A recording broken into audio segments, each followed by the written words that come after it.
Inside of the Less is More Lounge, I'm Scott Less with the main stage headliners here at the Rockstar Uproar Tour, Dave Draimen from Disturbed. Hello, great to see you back in the Bay Area, my friend. Good to be back. Man, you guys are touring monsters. Congratulations on the latest CD release, Asylum. I'm sure you'll be on the road probably for the next 5 years supporting that. I don't know if I can handle that, but we'll definitely be on the road at least through the end of next summer. It's going to be a long touring cycle. How is Uproar treating you guys so far? Great, brother. Good time, good camaraderie, powerful lineup as you can ask for, and we're unleashing the most spectacular live experience that Disturbed has ever put together on stage. So we're really excited about it. And I've got to give you kudos on the new music video, Another Way to Die. Well, thank you. We talk about it all the time, that I think every single person needs to just see the video. If you don't watch the news, you don't read the newspaper, watch this video. It'll really bring to light of what's going on. Tell me about your vision on putting that together. It's definitely a condensed version of the catastrophe that occurs in the world as far as our abuse of this planet.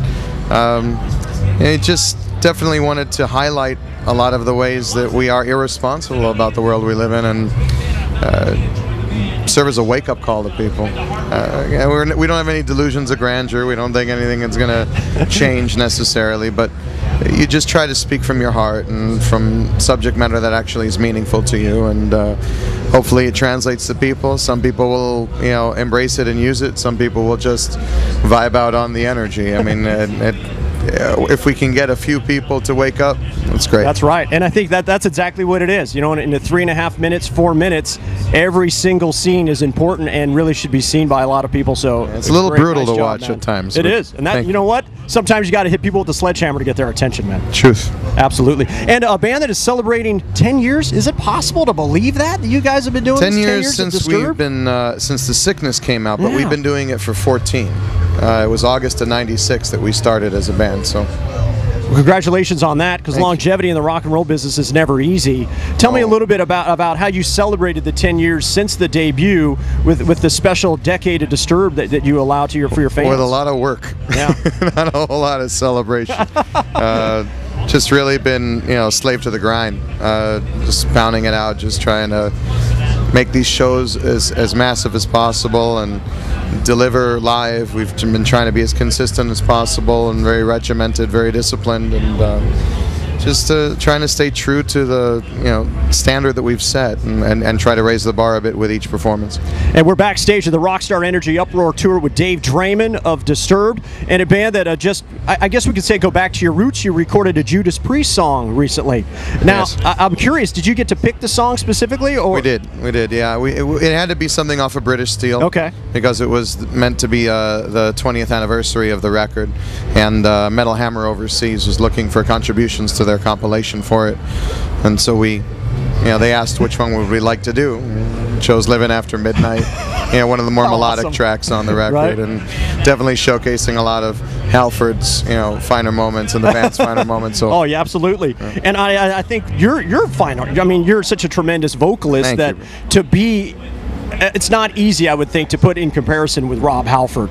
You cannot be put in comparison with Halford. He's one of those guys that has this inhuman ability.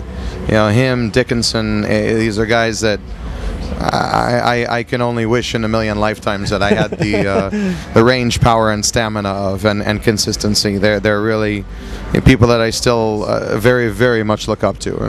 And as much as you tour and write and record, you're also now looking and signing new bands with a new imprint that you're helping put together called Intoxication, right? Yes, we have a band called Art of Dying, which should be seeing its new release coming first quarter of next year. They're really amazing. They're kind of a fusion of, if you could fuse Alice in Chains with the Eagles. Just really big 3-part harmonies, great powerful anthemic songs with balladry and just real drama and just a record's worth of hits, in my opinion. I think they're really going to kill it. And how does a band get your attention? I mean, you've seen so many. You run into 1 million people as much as you tour. What did this band do specifically to get your attention? It's really all about material. They just had songs and hooks that were huge and compelling. It was through a manager who's friends with Danny, that contacted him and first let him know about the band.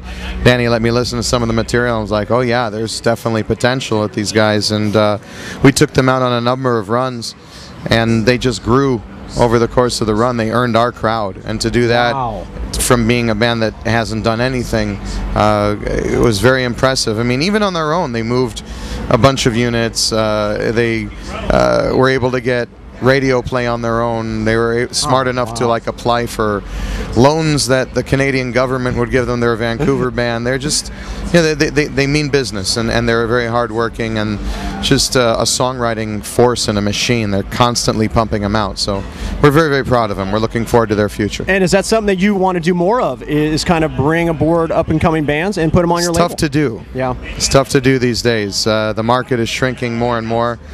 You really need to be undeniable. You need to be undeniable. You can't be okay. You can't be mediocre. It needs to be, oh my God, this is a force to be reckoned with and needs to see the light of day in order for you to even think about throwing it on a record label these days. There is no room for mediocrity at all in today's environment. So it really needs to just smack you in the face right away, and we're waiting for the next smack. You know, I hope we get it soon. When we do, in fact, hear it, and we're always looking for it, we will be very eager to bring them to light. And before I let you go, the future of Disturbed past Uproar tour. What are your touring plans next year? We're planning on doing a small 2-week theater run, which we're going to be hitting A markets on that one. Downsizing, but bringing the same level of production to those venues. Oh, amazing. Just doing some intimate performances. And then we go over to Europe for Taste of Chaos, which is a month's worth of larger rooms in Europe. And that's us, Papa Roach, Buck Cherry, and Hailstorm. And then we'll be doing 2 legs of Music as a Weapon after the new year with a lineup that I cannot yet reveal. But just know that what I should say is co-headliner for the tour is massive. Massive. And it's going to be a pairing and a union that I think that hard rock and heavy metal fans have been, you know, wanting to happen for a while. It has happened, you know, before, but only in brief stints. Now it's going to happen for the duration of a 2-leg long tour, and we're going to join forces with a Leviathan, and we're really looking forward to it. Cannot wait. Dave Draimen from Disturbed, thank you for your time today, man. Thank you, Best of luck out there. Thank you, dude. Disturbed inside of Less is More Lounge TV.